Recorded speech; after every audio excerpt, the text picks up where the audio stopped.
Julie. On y va ? Aujourd'hui, on va parler de réseau et de comment est-ce qu'on le sollicite et on s'en sert. Est-ce que vous pouvez nous dire avant tout qui vous êtes, d'où vous venez et ce que vous faites ? Je suis Julie, je viens de la préfecture de région PACA et je suis là pour parler du Lab Zéro. 2 horizons sont portés dans le cadre de notre lab, le zéro SDF et le zéro non-recours au droit. Sébastien, moi je travaille au conseil départemental de la Gironde, j'anime des réseaux depuis quelques années et là particulièrement on travaille sur un laboratoire partenarial en Nouvelle-Aquitaine avec le SGAR, l'Adréal et la métropole de Bordeaux. Vous avez chacun réussi à agréger autour de projets de vos laboratoires des acteurs, des parties prenantes. Est-ce que vous pouvez nous expliquer comment vous y êtes pris ? On est sur de l'intelligence collective, donc si on est intelligent tout seul, ça ne marche pas. Donc on a à aller vers les collègues, à essayer de mobiliser, d'intéresser et dans la durée. Il y a pas mal de monde aujourd'hui qui se trouve mobilisé, il y a peut-être tout simplement que les sujets sont d'actualité. Donc ça, chercher des nouvelles manières de travailler, chercher des nouvelles réponses à des problèmes qui sont déjà anciens, on n'a pas trouvé les bonnes solutions aujourd'hui, donc se réinventer dans nos pratiques professionnelles, dans nos manières d'appréhender la chose publique, c'est un peu le défi de tout agent public aujourd'hui, donc forcément ces sujets l'intéressent. Et quand on peut proposer de la matière un peu concrète et arriver très vite à des idées de solutions qu'on va tester, c'est sûr que ça peut donner envie. Le pari, c'est d'essayer de gagner du temps à faire ensemble plutôt que perdre du temps à faire tout seul.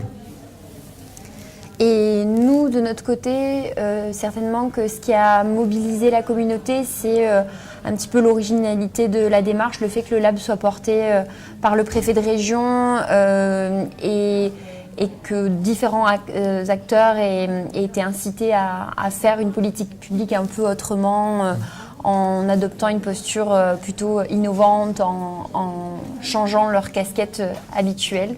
Quel intérêt, eux, ils ont à venir travailler avec vous et quel intérêt, vous avez à travailler avec eux ? La notion qu'on pourrait accrocher, je pense, qui résume bien ça, c'est la question de la co-responsabilité. On est face à des problèmes aujourd'hui où il n'y a personne seul qui peut gonfler le torse et dire « c'est bon, je m'en occupe tout seul ».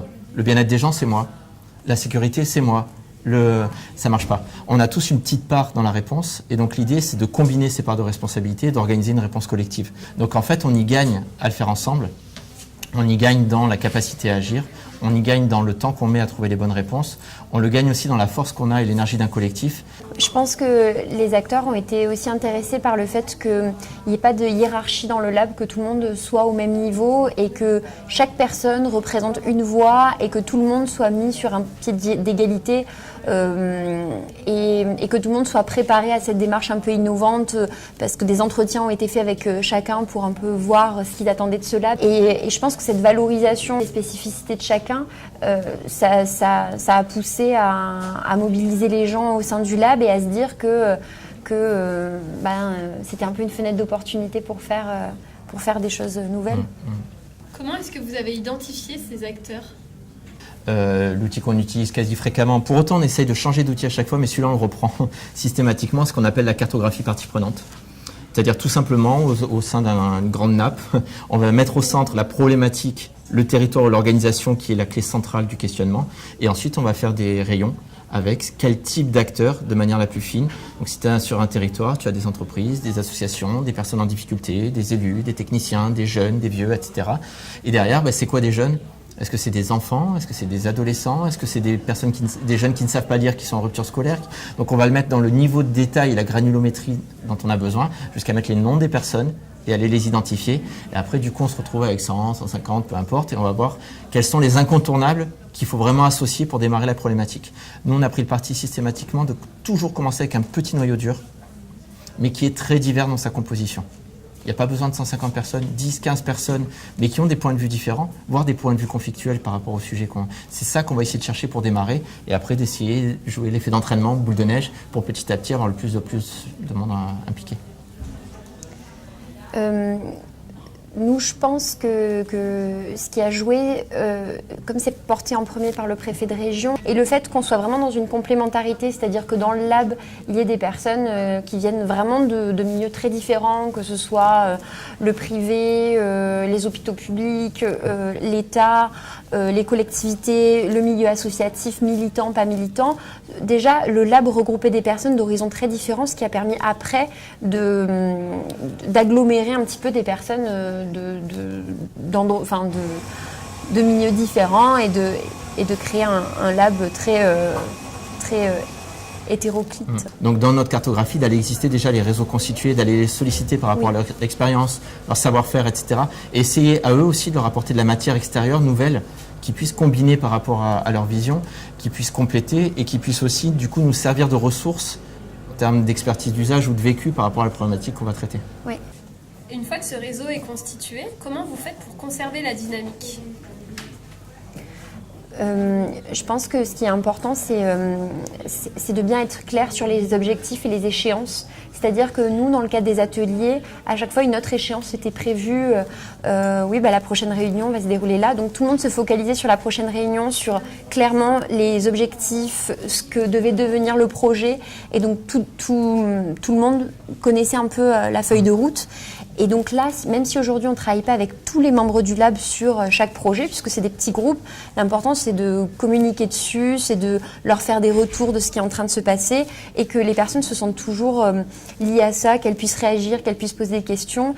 Et je pense que c'est la régularité de l'information, de faire des retours et puis d'essayer aussi régulièrement de regrouper tout le monde. Pour moi, on peut faire un coup une fois, et avec des moyens de la préparation, réussir à mobiliser plein de monde. La principale difficulté, voire le principal risque, c'est la question de la durée. Si on n'en fait rien derrière, c'est démobilisateur et c'est des personnes qu'on n'arrivera pas à remobiliser par la suite. Peut-être quelques clés, c'est d'avoir toujours un regard évaluatif sur la gouvernance au sein du réseau. Comment ça se passe ? Est-ce que les gens y trouvent leur compte ? Qui vient pas ? Est-ce qu'on a le petit noyau dur et puis des personnes qui gravitent autour mais qui viennent plus épisodiquement ? C'est des choses qu'on pourrait perdre de vue un petit peu, qui prennent du temps quand même, mais qui sont importantes pour mobiliser dans la durée. Ce que disait Julie est important, c'est ce côté-là d'annoncer à l'avance ce à quoi on veut arriver. Donc nous, en général, on part sur toujours des périodicités maximales de 3 à 6 mois, avec un livrable attendu à cette périodicité-là qu'on annonce dès le départ. Il y a des petits éléments qui sont assez classiques finalement d'animation de réseau, de participation citoyenne. C'est tout simplement d'avoir de l'attention pour les personnes avec qui on travaille. Elles donnent de leur temps au service d'un projet collectif, mais elles donnent de leur temps quand même. Donc tout simplement dire merci, tenir au courant. Et y compris pour les personnes qui ne viennent pas, de pouvoir accéder à l'information de ce qui s'est passé parce que c'est la vie. Chaque moment est quasiment unique. Il y a toujours des principes de convivialité qui sont installés. Mais chaque méthode, à chaque fois, rien que pour la méthode, ça vaut le coup de venir en fait. Je reviens dans mon bagage avec un outil méthodologique que je peux ramener à mes collègues. Au-delà de la production, rien que ça, la séquence. Donc de pouvoir transmettre les cahiers méthodologiques, de pouvoir les éprouver, on va dire. Les personnes viennent et peuvent derrière se remettre en situation d'utiliser ces outils-là avec leurs collègues en dehors de cette communauté. Donc c'est plein de petits trucs qui sont assez importants aussi pour garder cette dynamique-là dans la durée. Si vous pouviez nous donner un conseil pour bien constituer notre réseau et bien l'entretenir, qu'est-ce que ce serait ? En fait, je vais rajouter un truc sur un conseil. On le voit un petit peu dans les formations au pitch, c'est le côté enthousiaste. Il faut y croire à notre projet. Si tu y vas en essayant de mobiliser presque en t'excusant, je suis désolé, je sais que ça ne mobilise pas. Le fait d'y croire, c'est quand tu y vas, c'est pas jouer, c'est pas un rôle, c'est tu y vas parce que tu y crois. Et ça se sent, ça se ressent, etc. Et du coup, ça a un effet d'entraînement. Oui, moi je dirais que c'était un peu, l'idée de notre lab, c'était ça aussi, c'était de se dire, on connecte un peu le rêve avec la réalité et on part tous finalement d'un même rêve et puis comment on fait ensuite pour amener à quelque chose c'est possible pour dire allez on le fait, c'est possible et de tout de suite dès que nos mauvais côtés reviennent de se dire ah non mais ça va pas marcher, de se dire si c'est pas dans cette démarche là qu'on s'est mis, on continue de rêver, on continue de se dire que c'est possible et ça va marcher et on va arriver sur une expérimentation. Le fait que nous on ait un lieu pour le lab, ça a eu un effet assez important pour justement mettre les personnes dans un nouvel état d'esprit. Là aujourd'hui pour mobiliser, pour mettre tout le monde sur un pied d'égalité parce que du coup on n'est pas sur un endroit qui est stigmatisé pour servir à quelque chose de particulier. On est dans un endroit où on est plus poussé à être créatif, à changer de casquette, un lieu spécifique pour le lab. Nous, c'est quelque chose qui nous aide beaucoup. Peut-être deux choses, c'est des questions que maintenant j'essaye de me poser systématiquement, je ne le faisais pas avant, mais est-ce que je viendrai moi-même au truc que j'organise ? Pas si évident des fois. Et du coup, comment je peux travailler justement à essayer de mobiliser ? Et deuxième chose, c'est qu'est-ce qui s'est passé pour moi entre les deux temps de rencontre ? De bien quadriller, je pense, les moments d'échange, de se dire on va pas brasser de l'air pendant Oui, une c'est heure, on reste dans reprendre une zéro, démarche ouais. hyper, une animation de réunion qui est quand même assez quadrillée, de se dire bon il y a le temps d'échange, etc. Mais on arrive à quelque chose, il y a un but après, il y a une prise de décision à la fin pour se dire ah ben on est toujours dans les réunions du lab, on n'est pas sur d'autres réunions que je peux avoir qui sont peu productives, on a toujours cette idée de produire quelque chose et Merci Julie, merci Sébastien. Merci Jeanne. merci Jeanne.